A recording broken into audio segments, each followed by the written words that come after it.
Okay, some of the strategy was, I like what Althea has done, and she's with the teaching people in the CV, encouraging more people to take part, because in the past it's always been one or two people, like I've said in the past, there'll be one man army, one woman. The downside of that is that there's a huge workload. If you, they can be fantastic, they can be perfect, but there's a limit to what you can do in every single amount of time, especially when you're also being a full-time student and you have a job usually. My benefit to that is I know I'm not perfect. I'm definitely not going to be a one-person army. I actually need help. I don't see my role as a leadership role. The way I would work would probably be a lot more collaborative. So it would be, like, to me, everyone might as well be in the executive board. Everyone's capable. They're probably more capable than me. So my goal, I suppose the other thing is, my view of leadership is, especially in ISEC, has to be a bit more of a teacher. I mean, we're only here for 1 year. So if the goal is you're going to try and raise someone who's better than you. So even though I'm signing up to be more for selfish reasons, experience, CV, for me to actually do well it has to benefit ISEC itself, especially for the long term. I can keep going in my vision. So, yeah, can you talk more about your tangible strategies? One of the things I'd like to do is, as well as planning for what's going on, but kind of planning for the long term as well. Say, for example, conference, we're always planning on the year a few months before, which is kind of, especially for spring conference, it's kind of limited when people's financial year is on April. If we did this a year before, or even like say, we want this conference, so we're trying to get as much funding as possible to make it fantastic, so it's guaranteed a bid. That's just one thought. For ICs, I suppose that requires actually having more people building relationships who are currently having and maintaining. Trying to improve a reputation, getting our word out more, I would say. What else to do? Yeah, I got a couple of questions. First one's kind of personal. Do you feel you possess the ability to stay on task and stay focused? Yes, I think I can. When it comes to being pressured, I tend to, when I have a lot of pressure to do well, I'm more likely to do things.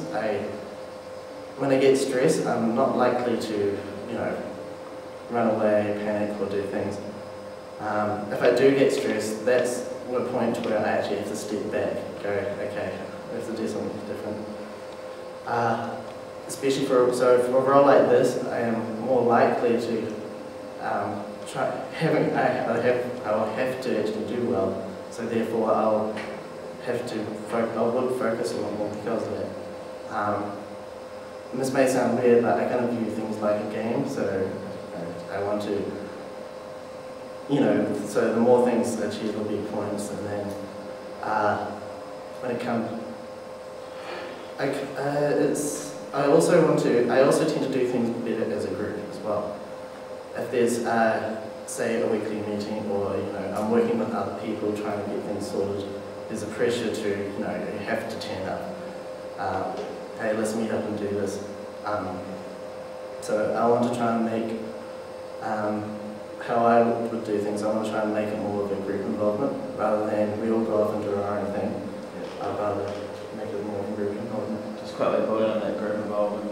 You said before you don't see yourself, as being a leadership position, but if you're looking to be more collaborative, do you think you have the ability at some stage you need to stand back and make a decision and provide the direction for your members? You're talking a lot about group, but you need to make those harsh decisions that may not please everyone.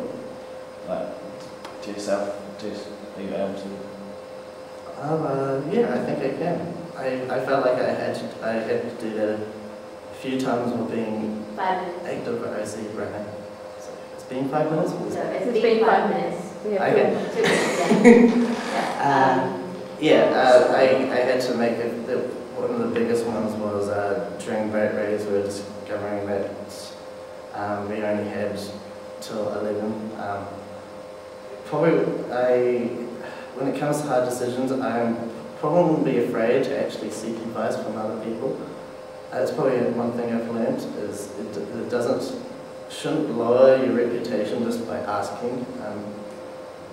When it comes to making a hard decision, I'll have no choice but to do it. Yeah, okay. Just really quickly, you were talking about how there's a lot of potential in ICX that we haven't utilised. Can you please elaborate on that? Oh, okay. Quickly. 2 things. One is money and our membership experience. One of the, we quite a lot of money just from having one intern, or just a small handful. So if we have a huge amount of demand for internship roles in New Zealand. So based on that alone, we can pick and choose who we want to come down here. We'll generally get a pretty good person, the best of the best. As for membership experience, 30 seconds. thank you. As for membership experience, this gives people an opportunity to actually approach other businesses, set up meetings, have to be formal, come up with strategies. These are the, especially, and you're building networks because of that, which is a huge deal when it comes to people wanting to become a member of ISIC.